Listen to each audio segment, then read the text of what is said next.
Welcome back, everyone. It's the Aces AFL show, and I am joined by royalty every single week. We have Daisy Thomas, one of the most electric players to ever step out on the field, and we have the leading goal kicker at the Bulldogs from 2020, and a man that's been in more leadership groups than you've had hot pies at the football. We have Mitchy Wallace joining us. Gentlemen, it is great to see you. Great introduction. Yeah, that's well, probably how many leadership top 10 groups this you year. been in? How many leadership groups you've been in? Oh, enough. You'd be every year you've been involved. They're now boards. They're not leadership groups. They're yesteryear. Now That's the elevation. Speaking, I love how you've gone there. just- Hey, you've come in and you instant look head wobble. You look much more relaxed. Has the dog somehow sorted that knee out? What's going on? Just give us a little. The third party is taking care of the knee. We've entering rehab. We've poor Luna. Had the full Rico after we had our show, and now she's rehabilitating in a spot down in the Mornington Peninsula. She's going to be there for a couple of weeks. Hang on. So your dog Yes. has had a Rico, and then you've hired I know you wouldn't. You probably bought a house for it down the peninsula. This is a piss take. Look, I'm very process-driven, Daisy. Cost of living is all-time highs, and you're talking about buying a house for your dog. Look, for the longevity of my dog, the best decision. He's not denying it. The best decision for her was to put her in a place where she could recoup, get her knee back into some sort of form. I'm off you. And do you know what? I reckon it was the best decision, and we made it. And I'm going to pick her up probably at the end of the year. To be honest. That is elite. I'll tell you what, Daisy might be off you, but there's a lot of people that were off Daisy last week. Yes. Isaac Heaney, he could not get near the goal stick. Actually, hit the post Well, he hit once. the post and he kicked got the point. clubbed in the head and didn't get a free kick. But in Fell the end, over he when he was didn't gonna even pin kick the- one. And time was ticking. But it probably, I'm not going to sit here and wholeheartedly defend you, but Sydney were pooch. They were absolutely pooch. That's as bad as you'll see. Their first quarter especially, just kicking it to that Essendon spare, and also Essendon doing the same. But I've wanted this Propeller to get up like no one else. It was my idea, and the fact that I was staring down the second time that something has not come through and watching, like he was out and they didn't kick it to him. Thank Christ that Jakey Waterman kicked one goal free. Like handball one over the top in the goal square. I'm sitting there, I'm watching it like every time. It's like, please miss, which, thankfully it did. So unlucky to our good friends there, the Grasshoppers, but bad luck. Well, it wasn't the Grasshoppers. They let you down the week before. It was the Marupna Cats. And our man Isaac there, he was sending me some messages about Daisy. He goes, you can never trust a man with two first names. And he was getting very personal. And then I kind of reminded him that, look, mate, you've let your club down as well with Jakey Waterman. So you're very lucky you're not handing out flyers, Daisy, in the Sydney Swans kit. Me and Wal, I must say, your bet on Bolton was the easiest watch. 14 at half time. I think he finished with 28 and he was cruising, but that was the best. And you know what? You got good odds as well. We were saying he might get 30. He could have had 20 at half time almost. Our group chat when one of these bets is going is the best. You're sitting there 20, 19, 18, 7, just counting them down the whole way through. I knew we were on fire because I think he had 5 within the first 8 minutes. Yeah. I'm doing the maths. I go, there's 115 minutes left. That's how many per minute. I reckon JL's tuning into the Aces AFL show because you did say if he's not playing on ball, it'd be a disgrace. And he started in there and he was the difference, really, for them. No, and it was really important for him because obviously he's been up and down with his form, really poor the week before, but to come out and have a performance like that, although they didn't get the chocolates. They were huge as well, though. Mate, 60 plus inside 50s to 30 something. Don't get me started. We'll talk about it in a second. I've just got to quickly spin around and put Marupna Cats into the graveyard. And Isaac and the team down there, just hold your nerve. As we said, at the end of the year, all these teams in the graveyard, there's another opportunity, and sometimes you just need a second chance. But Daisy, we're warning you, we've just gone out and purchased a podium. Ooh. This podium would be a points bet podium if you got a special, or it'll be the apology podium if you keep letting us down. Not just you, myself, anyone. We'll get Isaac in from Marupna Cats if he had to let us down. But this podium, I can see it over there. It's nearly built. Ooh. But we're taking this stuff a little bit more seriously now. So, boys, take it away. Breakdown. Hang on. Second chance draw for Marupna, and Isaac was clipping me. Yes. I'll put it up for him, mate. Don't fuck the set as well. You cooked it. You really cost the club, Isaac. Talk about feedback. Feedback's a gift, Isaac. How do you have my old man, because he goes, you're a clown. How can you tip Fremantle the way they're going? And I said, mate, they just had to turn it around last week. All these people getting arrested from the Pies. It wasn't just the talent, it was the leadership. I said, they'll win at home. How can you have 60 plus entries? I think they had more than 60, and leave Collingwood to just 30 something entries, which is half. and get done. I couldn't believe it. I'll tell you how. So their ball movement is so stagnant and slow that the Collingwood defenders and midfielders were pretty much in that back third and the ball was going round and round and slow. There was zero energy spent when they were defending. So as soon as the ball came in, they just went boof, made the ground big, and they walk it into no defence and spare numbers and space inside forward 50. That game plan is not sustainable from what Freo are doing. Get it in there quick. That's what the game is. You're going to have to defend at some stage, but you may as well give your forwards a chance rather than hanging your back line out to dry anyway. Yeah, it's what did they score? How many points did they score from? It was just crazy. And I mean, Elliott's kicked 6. The amount of times he's out on his own. I know, just but you got to give credit where credit's due to Collingwood. Like they went across there, they were undermanned, short break. We talk about the disappointment of Freo, but Collingwood got it done. Another win, another big notch on their belt. They were undermanned, like you said. They got beaten nearly every statistic bar the scoring, and they can walk away from Perth with the win on a Thursday night. Mate, 15 goals from 34 entries. It's pretty efficient. It would be record pace. I'd love to have someone that does all that kind of champion data. That is poor.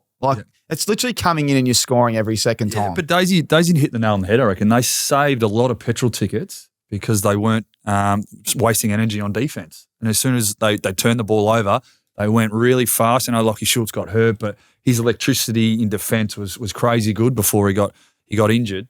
I just kudos to Collingwood, the way they played, the way they were patient, and then they turned the ball over and then went all out attack. And like you said, were really efficient with ball in hand. You're right. And, it's just the way that the ball's going inside 50 as well. I'm sure they'll be addressing it, but you win clearances by 13, centre clearances plus 12. Plus 12. And entries plus 28 or something. Honestly, I'd love to see. They've got my boys this week, the Giants. Obviously, when I say my boys, they're both my boys, but that's why I wouldn't be surprised if, you know what the Freo's like. Every time I don't tip them, they'll somehow find a way. I just really struggle watching them. They frustrate me at the moment. Well, Mark's inside forward 50 again, which tells you what sort of ball movement's coming in and how dense or the lack of density. 14-6 in Collingwood's favour there. So they've had half the amount of entries, but they've taken twice plus a touch more marks than what Freo did inside forward 50. Freo, 12 goals from 62 inside 50s, 19%. Yeah. The Pies went at 44, as you say, 19%. These are record numbers, though. Like, this never happens. No. If you have 60 entries and you keep a team to 34, you're winning every game, unless it's Fremantle at the moment. But I think the biggest takeaway from the whole game was what transpired in the rooms. The Collingwood rooms post-match. Well, we were promised something. Did you guys? I noticed it. Were you guys up? Nah. I was not up. I was in bed. 8 o'clock start. No one was up. I'm watching it. I'm going, he has delayed that, and then I'm like, oh, that was 2 weeks ago. We spoke about this, and we gave him a points bet line. I think it was of 12.5 seconds, or maybe 15. I think he got to 11, but I could see the last 3 seconds, even his cheeks were starting to twitch because he was going, I've delayed this a bit too long. And everyone was going, are you going to start this off? I go, he's doing that for the boys. How good, though. Like, how good for him to come on here, promise something and deliver. Reference it in Roaming Brian. This is what I did. This is how I do it. This is why I did it. The Tommy and Daisy show. Oh, yes. You got to say that was I told him not to mention you. Yeah, no, fair enough. I can't get ahead of myself. Blue collar. So that's the new record. So I'd love to see that broken again. That would be good. I thought the delay was quite funny, especially he didn't tell anyone. Hey, speaking of controversy, Lachie Schultz concussion. Shooter's a great man. Gee, some of his efforts were enormous. That was a massive hit. But what are your thoughts on that, boys? It's been a bad look for the AFL. Is the standard of umpiring, is it in need of discussion in your opinions? Yeah, I think everybody who watches the game, whether you're doing it for a job and analysing it or you just go off feel of what you see on the weekend, the game, and we need to put it out there that it is going to be hard to umpire and probably the toughest ever. You got players now playing for free kicks, players leading with their head. It becomes tough. Add in the 4 umpires, which is 4 different umpires saying 4 different things, and a lot of it is down to interpretation. So if I see something from that angle and you're looking at the other, whoever blows the whistle first is effectively right or effectively wrong, depending where you're looking at it from. The issue with the Lachie Schultz one is, if he had done something serious and that was missed because the game didn't stop and then he got up and then he fell down again, I just think that that's the part that the umpires have really missed. And whether or not they've come out and owned it enough, and this is the thing now, there's the whispers going around that the umpires are so flat at the AFL and in particular, the big bosses in there. Laura Kane, Andrew Dillon, of course, is the two, and Josh Marnie, the head of umpiring. It just smells a little bit now as if the story that was put out that the umpires couldn't remember in the first statement or they didn't see it may not have been the truth, and it's just sort of gone out now and they're the ones hanging out to dry. I don't know. What are your thoughts, Walt? Yeah, no, the gravity of the situation, we talk about player safety being paramount across all the way the game's adjudicated and the way the game's looked at and reviewed. And for that situation to occur once is too many. So I'm with you, Daisy. Whose responsibility is it? The umpires, they got it wrong. Now, what happened behind the scenes and what has been played out in public, it's still murky for mine. And like you said, the umpires are upset. Well, if they're upset, I think they should put their hands up and say we got it wrong. And then that's clarity because, again, we're humans. We can make mistakes. And there's nothing wrong with that. There's nothing wrong with that. If you bugger something up royally, I think we almost empathise with an umpire or whoever it is there. Say, hey, yeah, we gassed this one. This is on us. We'll work to be better and it won't happen again. We all stuff up. Some more than others.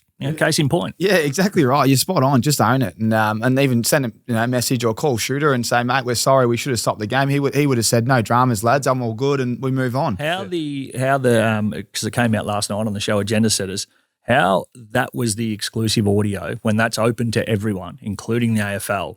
I would have thought if you're doing your due diligence on making sure this doesn't happen again, and this is probably more down your corporate line, you're sifting through everything. That shouldn't have been missed. That should have been, hey, you said you didn't see it or, you didn't.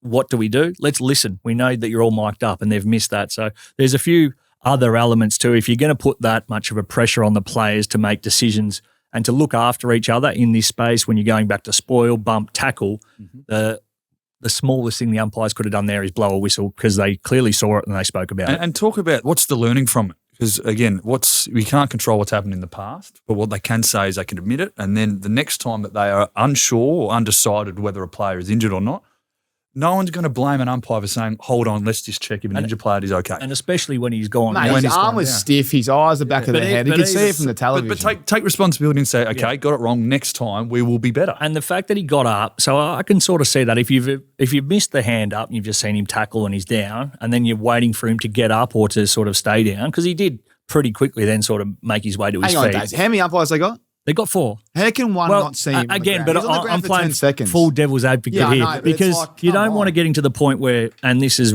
what exploiting rules. If it's grand final day and the sides kick 5 goals, you just tell someone to lay down and they stop the game. Yeah, it has to be for a real. So that's fair. They missed that. That should have been the first learning, that the arm in the air when he was clearly not well. But he gets up, he falls over.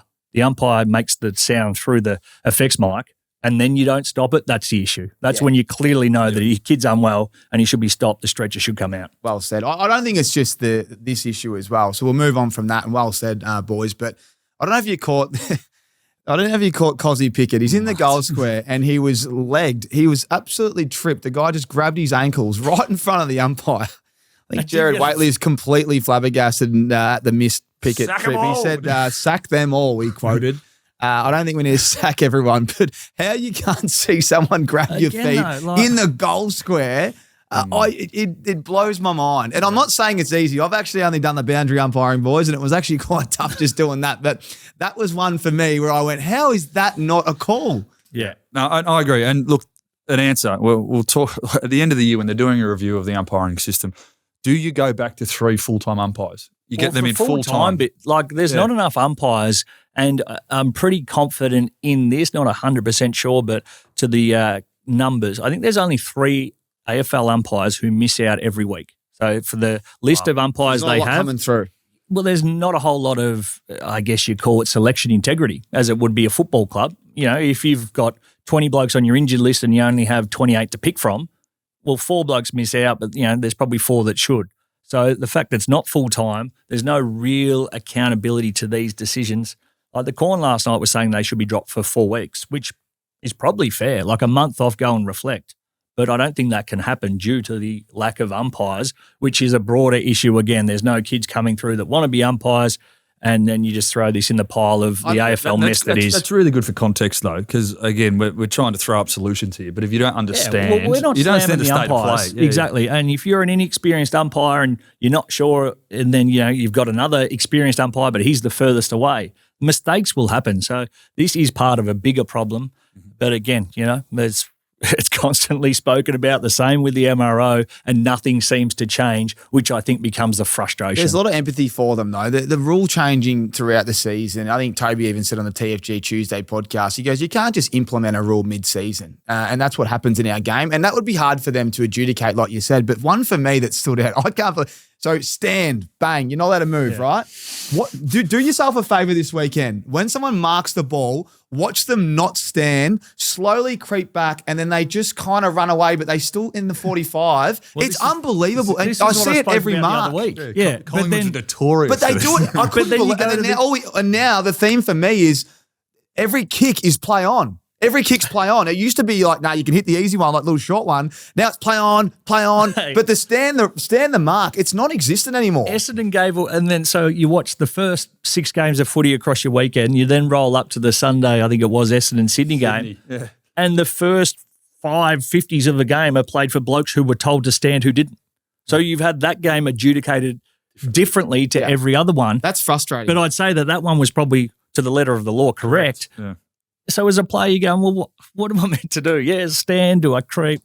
It's all a mess. It is. It's tough. And that's not flippantly saying it's a mess. It is a mess from so many different areas. The handling of the Willie Rioli stuff, I think we all agree that could have been done better and should have been done. The AFL have put their hand up there.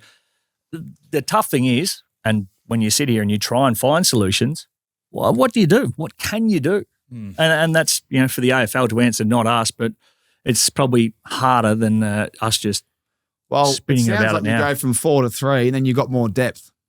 Well, that's probably makes a little bit of sense. Full time and more training and a more robust plan to get them equipped. So if you're a full-time umpire and you're getting, the AFL wage average of 600, if you halve that for the umpires who then become an important part of the game, $300,000 to be an umpire. That's amazing cash. If you're a young kid coming through and you're not quite ever going to cut it as a player, you'd be thinking about that as your full-time profession if you wanted to still be involved in AFL football. Full-time, if I'm good enough, I get this as a job. Yep. At the moment, that isn't the case. So that's why there's no real aspiration to go on and be a league umpire. And the robust nature of now the AFLPA, our association, surely now it's at a stage where they need to invest heavily in the umpiring unit. Correct. And just have a really robust structure, talk about benefits post your career, pathways. Building up that area will cater for some of these things that we're saying are problems within the game at the minute. Yeah. We've got, and I love him, Dave Matthews has come out recently and said he wants to shorten quarters. We'll talk about that in a second. I want to come back to that. I just wanted to plant that in your minds. But if there was one AFL rule that you could change right now, give me one.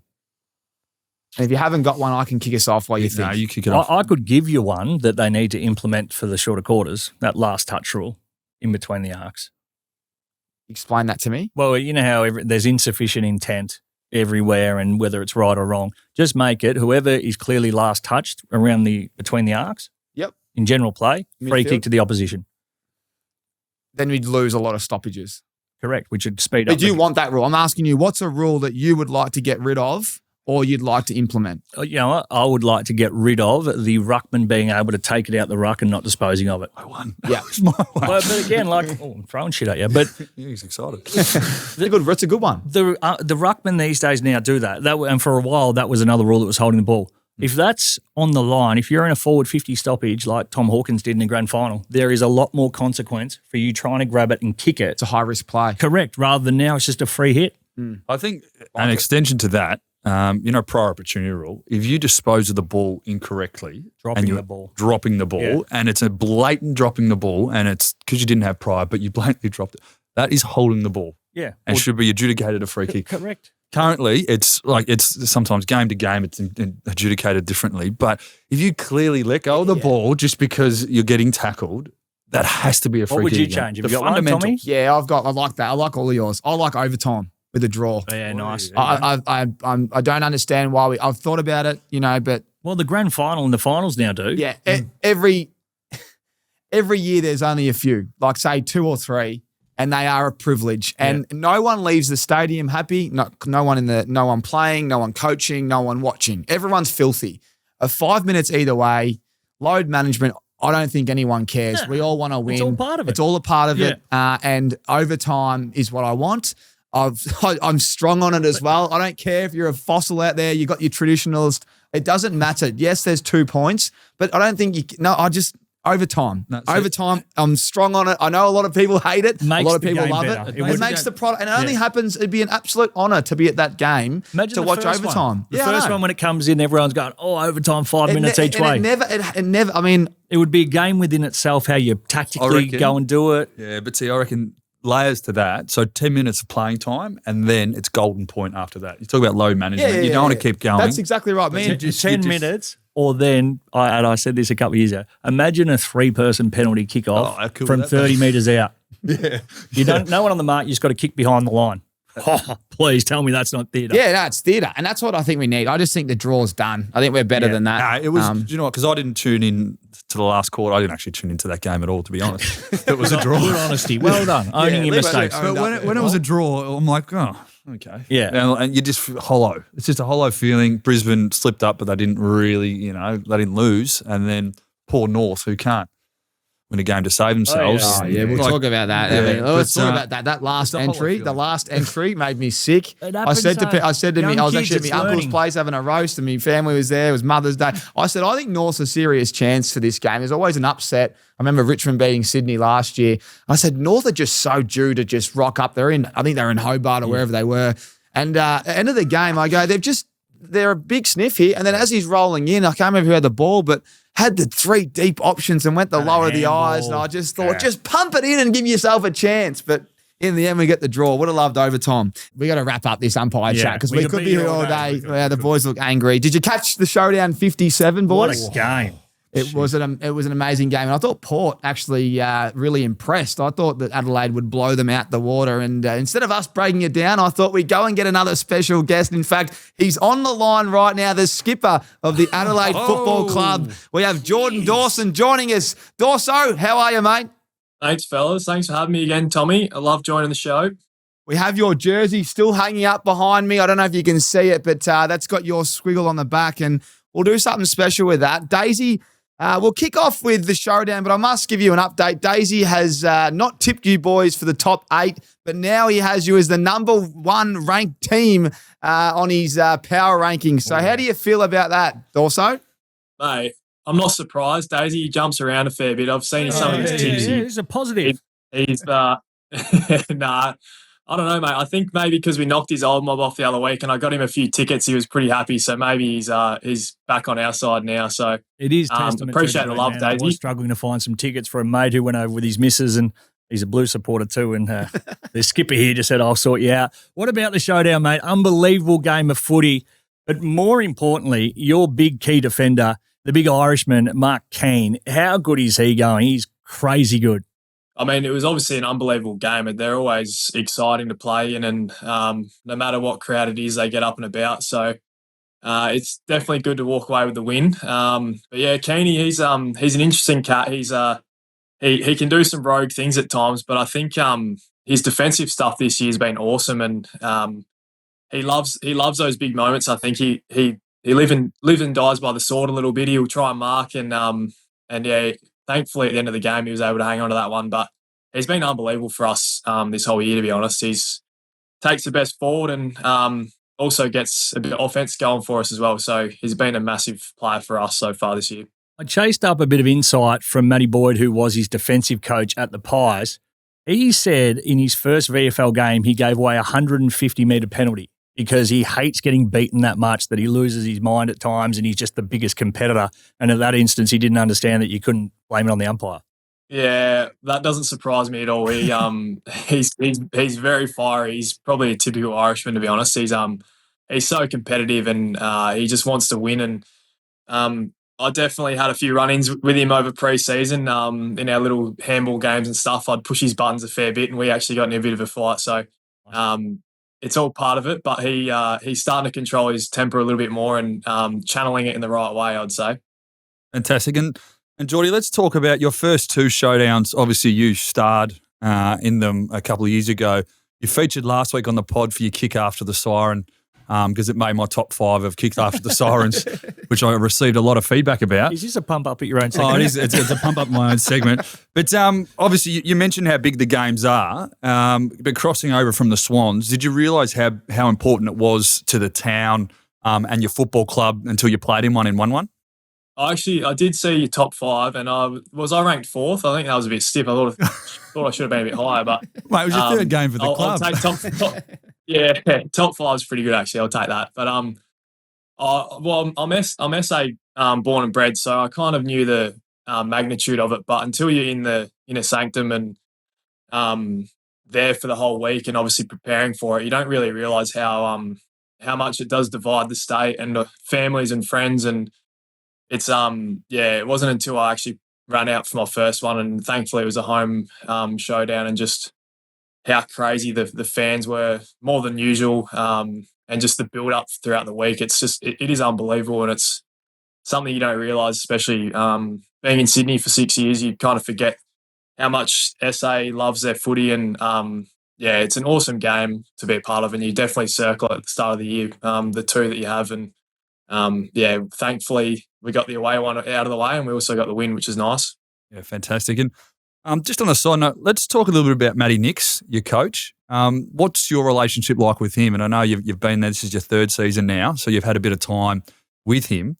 Do you want to just speak us through how he manages you and he manages the team? Because we don't hear a lot from him, but he's obviously putting together a fairly, a great season thus far with some really heavy expectations come the end of the year. So can you just talk us through what he's like as a coach?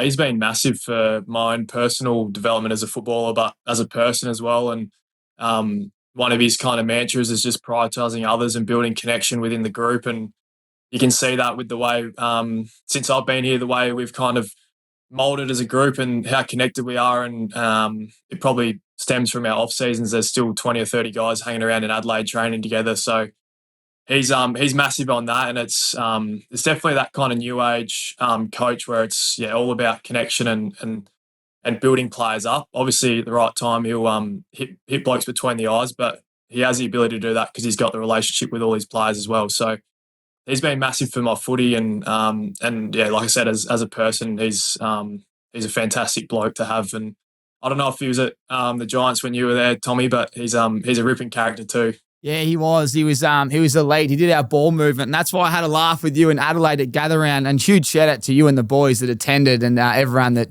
got around the Cumby. That was so much fun and a lot of help from you. But we asked you about defense, and we said, look, Nixie, I know he is a ball movement coach at the Giants. He must just love offense because there's not much defense. And you said to us, that's actually wrong. We've been working hard on our defense, and I reckon since that Gather Round, you guys have really turned it around. You guys have stopped their scoring a little bit more, and you can kind of see that's evolved. Has that been a bit of a focus internally? Yeah, definitely. We I wasn't lying. He does really pride himself on being a defensive coach. Obviously, he loves the ball movement side of things as well, and we've got a very potent forward line. But he was pretty filthy with some of the scores that were coming through, and as were we. So. It's definitely been a main focus, and I think since that Gather Round we've been pretty solid. I think the Giants maybe were the week after, and we kept them to a pretty low score. So Nixie's definitely more of a defensive coach now than what he was probably at the Giants. And one more on my end, mate, but well done. The boys look like they got right around the little care package we sent from Rixie's the other day. I love Cheese's work on the commentary, a little bit of your work in the background, but the boys are up and about. It was good to see everyone get looked after after helping us out, especially for Gather Round. So were the boys up and about? No, the boys were frothing them. I think they all went pretty quick, and we put our orders in, the boys that were involved with your stuff over Gather Round. So I got myself the Soho brown colour. Mate, they're a treat. So I've still got the cherries, so I'll give them a run. But it'll be funny when we have our first kind of event over summer and all the boys roll up in the Sohos. It'll be quite good. But they're all loving it, mate. So thanks for sending them through. All the boys were enjoying them for sure. Pleasure, mate. It was an absolute pleasure. Nothing better than looking after everyone. Let's turn to this week. It's Daisy's old mob, the Pies. And from my memory, we actually went back, but I think, what is it? It's the last 4 games have been decided by less than a goal or something like that. There's been some tough calls or no calls from memory. There's been, I reckon Isaac might have done his hammy when he was exploding late against the Pies, but you guys always play very well against them. How much are you looking forward to this one? Yeah, we're excited. It's going to be a good challenge. Obviously, they're playing some unbelievable footy, so they're clearly the best at the moment in the comp. So to go over there and come up against them will be nice. And I think the last 4 have been decided by 12 points or something like a cumulative. So we haven't got on the end of any wins since those 4 or 5 games. So we'll be looking to amend that. And I don't know why we match up so well against each other. It's just the way it kind of rolls. But yeah, we're looking forward to getting over to the G, mate, and hopefully getting the win. Just a quick one from me before I throw to Daisy and Wall. But Dacos got tagged last week, sore glute. They have a few out, I reckon, and a few to come back. Are you going to send someone to him? JP has been red hot. Is he taggable, or do you just say team defense on this one? We'll go through that this morning, but yeah, he's definitely one of those guys that you play against and you just he does feel unstoppable at times, and he's definitely had a few good games against us the last 4 or 5. So I'm not sure who would send to him or if we do, but we'll definitely have to put something to him, I think, just because he's so damaging with his touches and he's a phenomenal player. So we'll go through that this morning, but I'm sure we'll try and stop his influence for sure. And you mentioned you're playing against the Pies at the G. Have you had much experience playing on the G? I know you obviously play in Adelaide a lot and around the country, but obviously, you've got big ambitions for the end part of the year and you need to win on the biggest stage, and the G is that. Have you had much experience, and is there anything that you go into preparing differently because it is a different ground? Well, yeah, I've probably played there since being back in Adelaide maybe 4 or 5 times, so we don't really get the opportunity to play at the G as much, but usually we get to go down against your mob to Ballarat and keep you off it down there, which is good fun. So we are 80,000 down there. So we actually play at the G, I think 3 times this year, so that's probably 1 or 2 more than usual. But without getting the results, other than obviously round 2, we actually do really enjoy playing there as a group. I think we feel like we're a fit and capable group to cover the ground well there, and there's obviously a lot of space. So we actually really look forward to getting over there and playing there, and obviously it'll be a pretty big crowd for the Collingwood faithful. So it's definitely one that we look forward to, but yeah, we don't really get the opportunity as much as obviously the Melbourne teams. It went all right for you back in round 2 when you won by 10 goals against the Bombrays. That's a pretty handy enough form line. What about wet weather footy? How do you boys go? Because I think she's a chance to be pissing down. Well, we haven't had any games this year so far. I think, the Giants was a bit wet, but we do really pride ourselves on our contested footy, and on the weekend our stoppages weren't up to scratch. But usually that's kind of our game, is our contest work and just kind of forward momentum. So we'll definitely embrace the wet weather, and we've got a few hard nuts obviously around the footy and up forward that will create for us. So it's definitely not something that we don't look forward to. If the rain does come down, we'll embrace it. And Dawes, life outside of footy, obviously you got married to your lovely partner Millie last year. What does Jordan Dawson do outside of footy? Have you got anything going on your days off or anything you're working on outside of the footy sphere?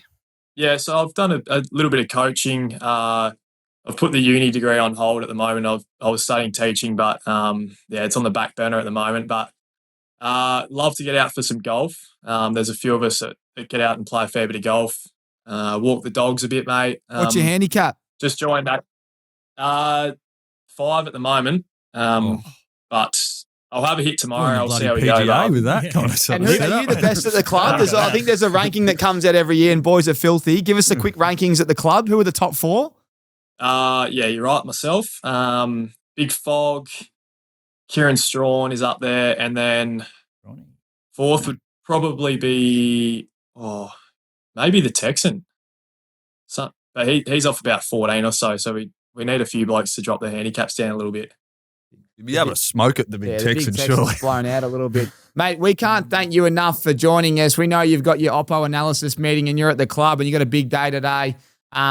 We love having you on the Ausmerican Aces platforms, and we love supporting you, love the way you go about it.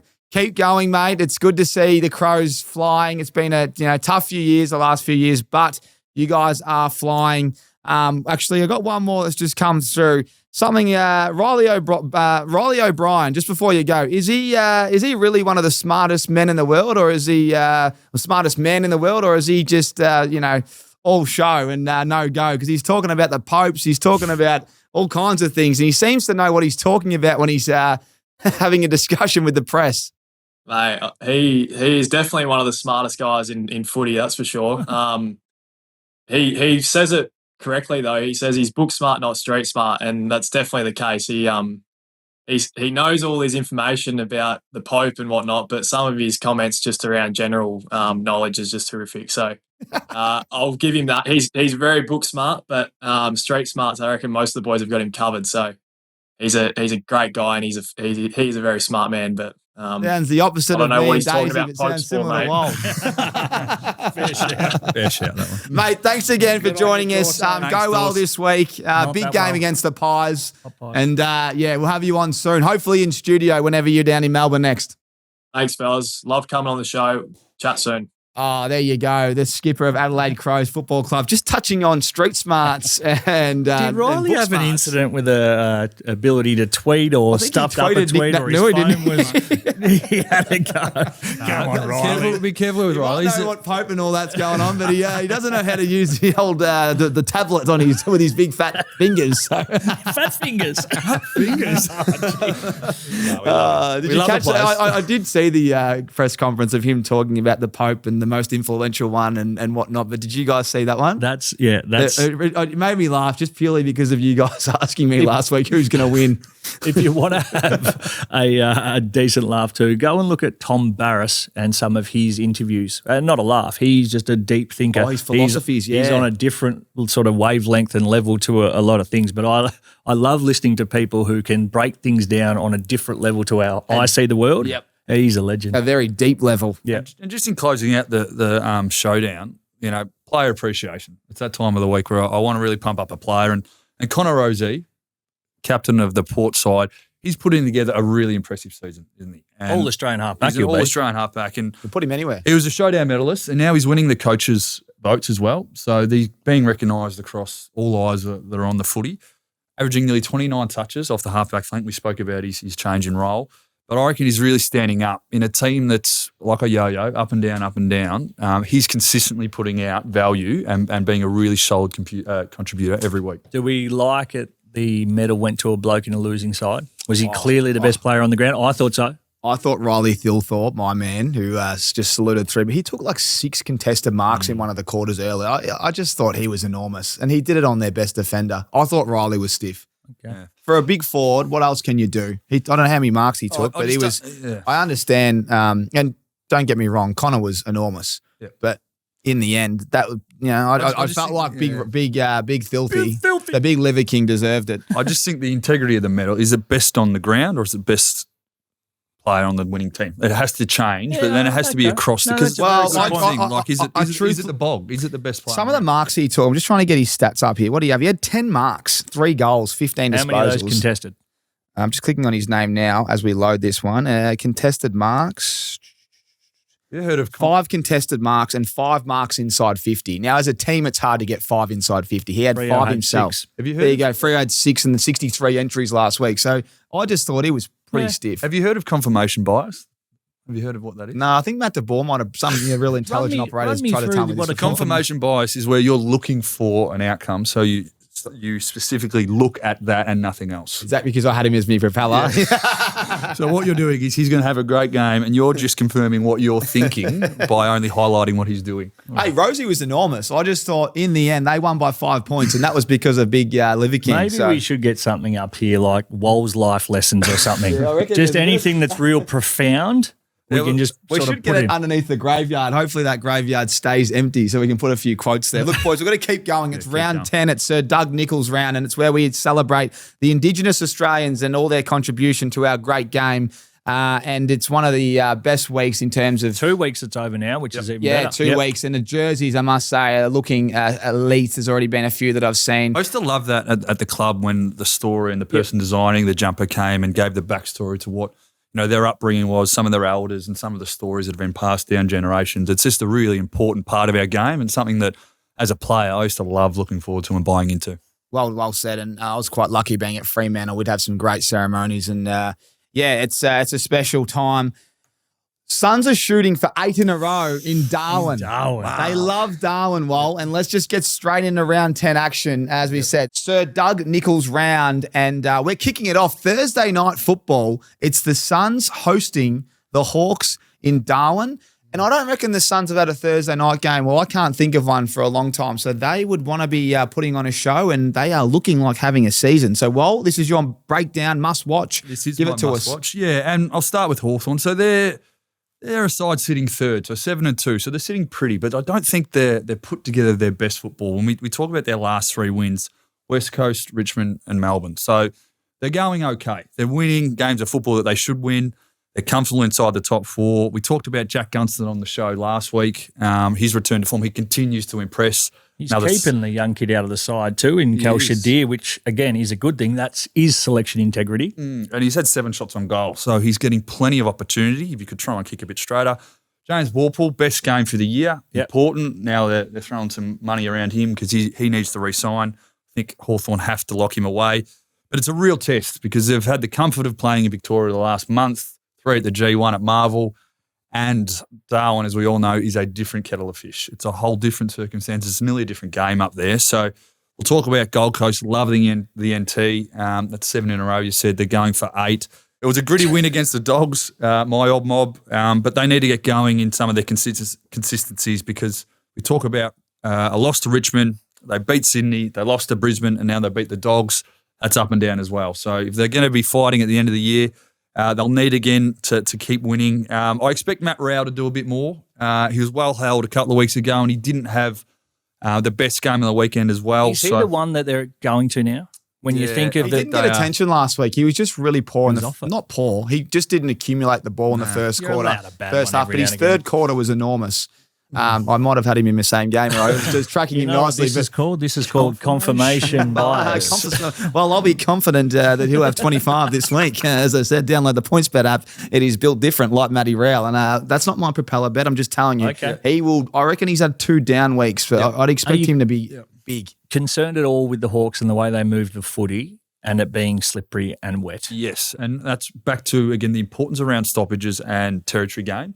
If Matty Rowell can get back on top of the clearances, Hawthorn were beaten by about 10 around the ball against Melbourne, and they still got the game on their terms for most of the game. So I reckon it's going to be won and lost in the territory battle from the clearances, with Matty Rowell obviously playing a big role. The Western Bulldogs finals win from the Hawks last year in the wet, that was it slippery and pissing down? It was slippery. I don't think it was got wet. smacked, didn't they? Yeah, so that's sort of, I'm trying to think and go back to sort of a bit of a memory. Let me go to our best mate. Who's our best mate? Statmate. And just on that, remember last week I said Big Filthy. You guys said Rankine. Well, they all delivered in the end. Rankine? You reckon Rankine?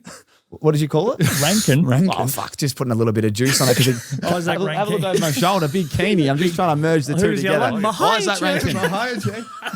And say Thrillthorpe 100 times. Anyway, back to our best mates. It's just, Jesus, hard to spit that one out. Just stick it to Liver King. Let's just get some stats from our best mate, Statmate. And as always, if you haven't downloaded it, get to the App Store right now. Suns shooting for 8, as we know, but Hawthorn allowing the least amount of disposals per game to opposition, 18th. So that's a little fun fact. Hawthorn rank 4 in disposals per game, which is interesting because of the wet. You don't want to be over-possessing it up there in Darwin. No. And then Tukey Miller, he 25-plus disposals in all of his last 4 matches at TIO Stadium. That's 32, 29, 32 and 25. And one more for you, fellas, but this bloke has kicked 3 in his last 4, and that is Ben King.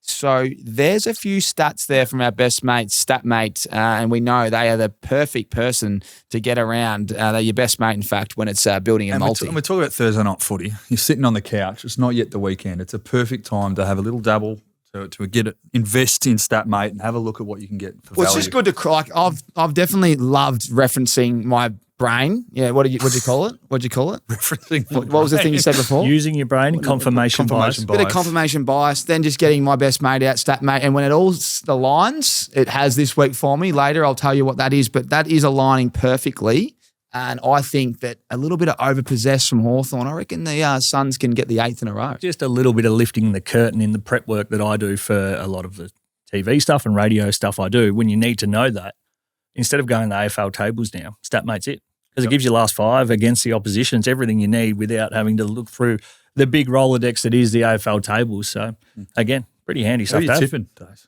In that one, I'm going to stick with the Gold Coast Suns with not a whole lot of confidence. I do want to officially put on the record that nobody has been pushing harder since February that the Gold Coast Suns are the real deal. There's a lot of people jumping on now. You just remember, Daisy was number 1.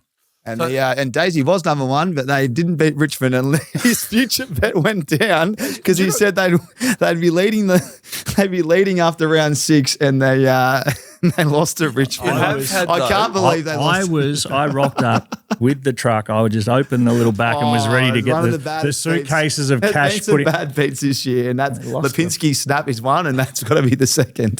Talk about some genius, though. I think you mentioned, and we could clip it in if we get the chance. Yeah, you mentioned that every game last week could be decided by under 12 points, and Dale Thomas, the average margin for each game over the weekend was 10.33 points, which is the lowest ever.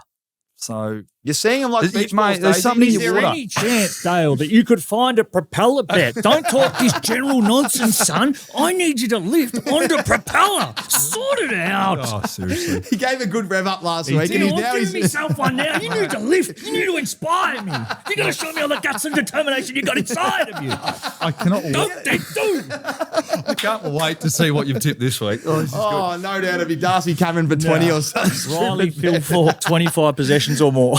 To win the Showdown medal. Oh, sorry, that was last week. Well, let's keep moving. It's Swans hosting the Blues. This will be fun. Here we go. This will be a must-watch for Daisy. It's Friday night. It's this one will be at the SCG.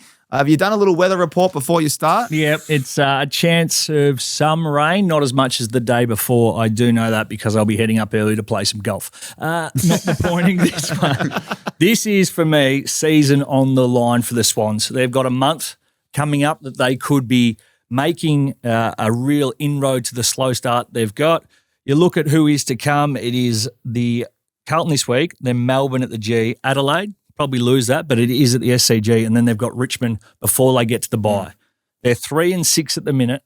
If they win 3, lose the 1 to the Crows there, get to 6 and 7 at halfway, players to come back. I think this is the month where the Swans make their move. You reckon that's got a waft? Oh, Jesus Christ. That's pongs.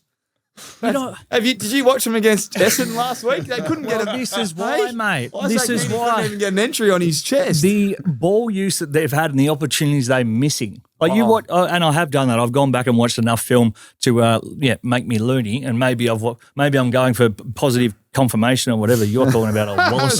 Wallace and Grimace. They're 2 games out of 9, so I just can't see them getting anywhere near. Well, if they beat Carlton, who are ahead of them, that obviously helps, and they go on a little bit of a tear. So I like the way you're ask a specific question. Well, at least I've got what's a pass mark for them for the rest of the year now? Or is it too early? It's around 10? No, I want to see if they get to 6 and 7 at halfway, I'll change my pass mark because they're doing a lot right, albeit getting beaten in some of the games. Their defence isn't quite there. They're trying something different. Their ball movement is just a bit off, but if they get it right, the opportunities and looks they are going to be getting, again, that's just how I'm seeing this one.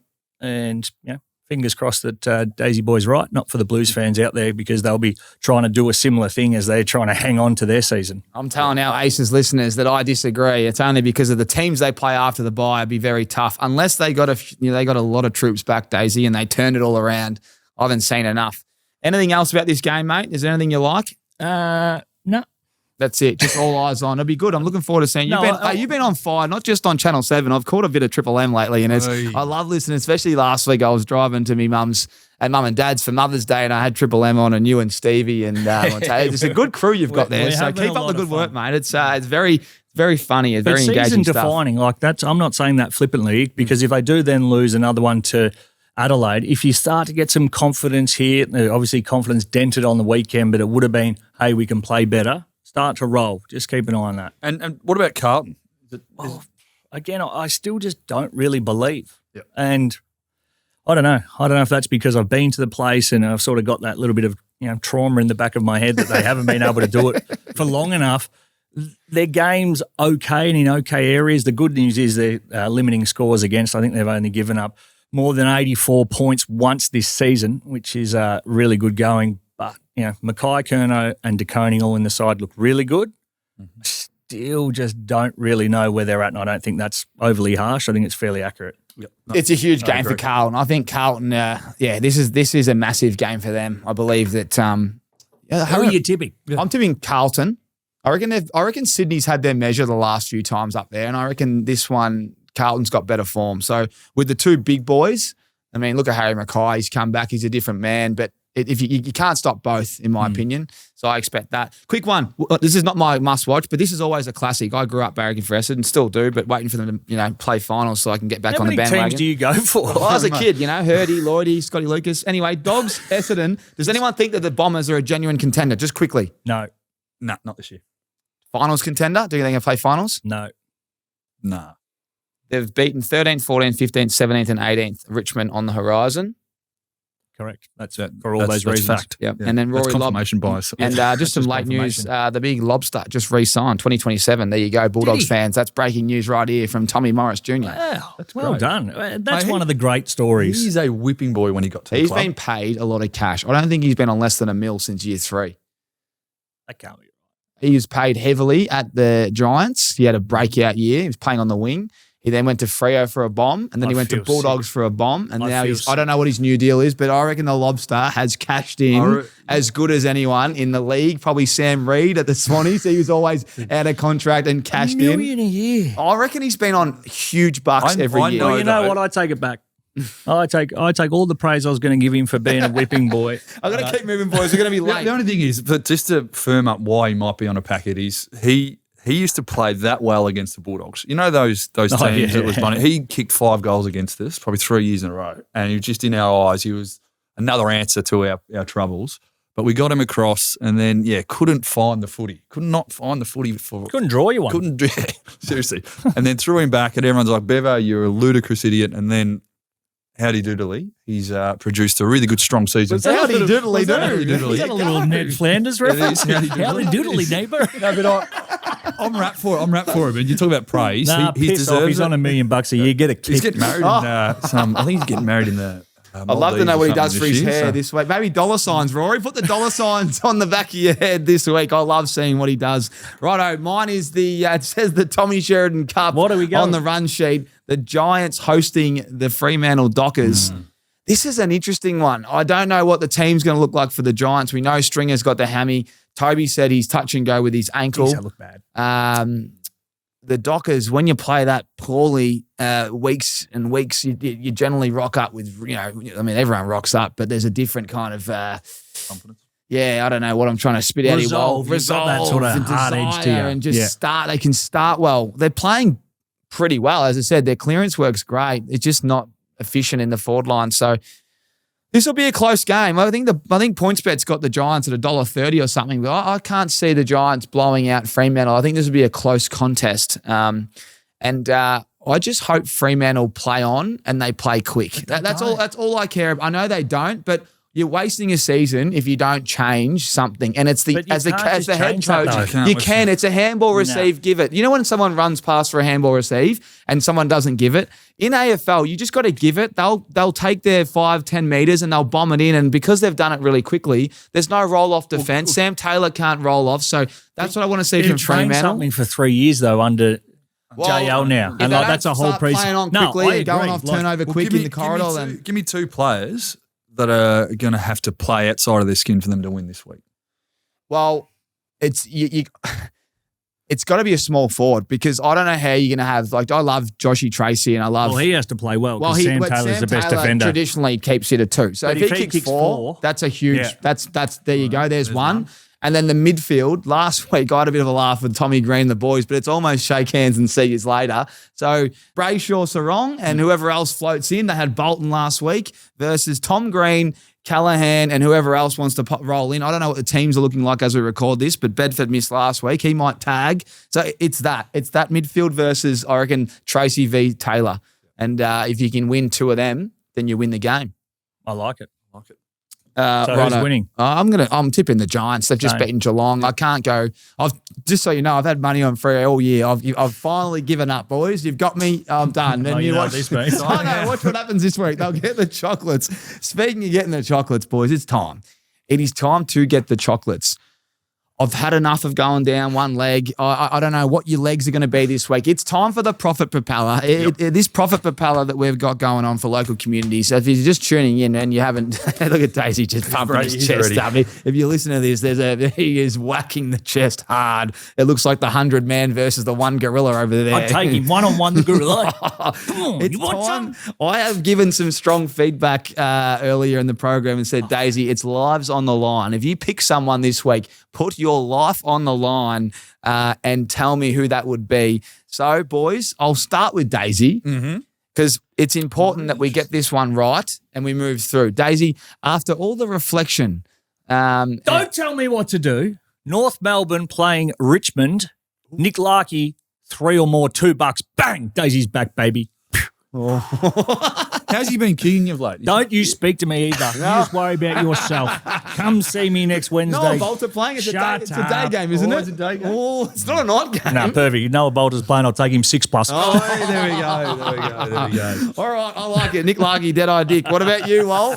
Are you sure? I went Thursday last week. You're not doing it again. Really? No, I'm not going. I'm going to the other end. I'm going Sunday. I want to have all the emphasis on me to deliver. Bit of me time from Lol. I set the tone last week, and then Daisy he just didn't step up to the Don't task. make this about me. Yeah, no, it's not about you. You set it up for him. So I'm going to do the opposite. I'm going to try and anchor. Good. And come home strong. Melbourne are heading up to the Gabba to play Brisbane, and Callum Archie is going to have 2 goals. Oh, I like it. He might even kick 3, but I'm going for 2 goals at $2.10. He's had a ripping year. He's really influenced games, especially at the Gabba. So I'm looking for him to start strong Sunday afternoon. I reckon they're going to win comfortably, and hopefully he's going to cash in and kick a couple of goals. Like it. I love it, mate. I love it. I'm feeling the energy like we always are. Now, you've been torn over this. Mate. You've had 3 or 4 different thoughts on it, and you gave me the speech, so I gave it back to you. What have you landed on? Well, I think Geelong, after a tough loss against the Giants, when I say tough, they played elite. They scored 100 points. We love our goal-kicking markets. I'm going to Tyson Stengel to kick 2 goals, and I'm giving you juice. I'm giving this local community. Just 2? Just 2. You get $2.80 from PointsBet. Jeez, $2.80. And guess how many goals he's kicked against Port the last 2 times? 2? He's kicked 8.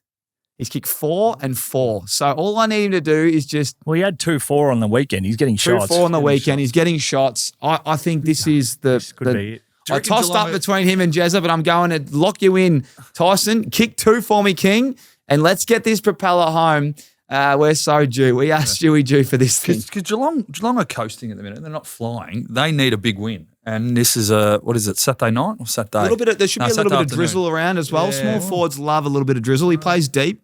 I reckon they're going to respond, and it could be led by Tyson. Yeah, you never know. So there you go, and that gives us, Daisy's gone $2. Well, you got $2.10. I've got $2.80. Just a little bit more juice is always required on the propeller. Now, boys, warm up your arms and your wrists and your shoulders and your traps. And get behind me, and whilst you get behind me, who spun it last week? Well, spun it, and I missed. I spun it the week before and landed. Okay, beautiful. Well, there's a bit going on. It's important to add. It's important to add. We always reveal the new team, and this week the new team on the Prophet Propeller is St Bernard's Football Club. Ultra Legions. They have the snake pit. Yeah, they used to be. That's only around the corner from where I grew up. It's time. The Prophet Propeller. It's AFL round 10. Daisy Thomas has given it a spin. It's off the propeller. It's a big spin. This week's winner is going to be the. It's the Bernard First Club.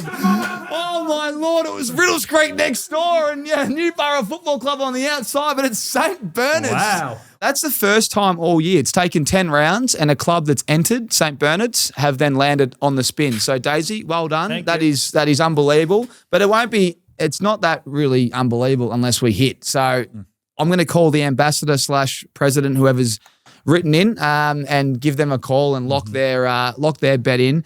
But please, can we get? And the good thing about St Bernard's is it's only around the corner, so we can drop that cash. It's not out and wherever. Old Marupna was 6 days away, Yeah, so Marupna, arguably I did yeah. everyone a favour. Nearly had to get a chopper, Nettie Walls chopper out there.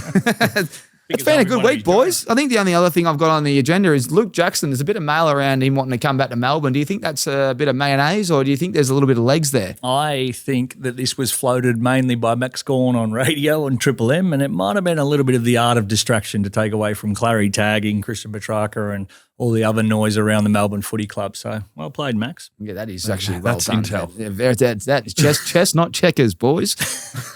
Well, I don't think I've got anything else on the run that's been sheet. a good Good, show. good We've show. nailed it. Did you see who was in the studio the other day?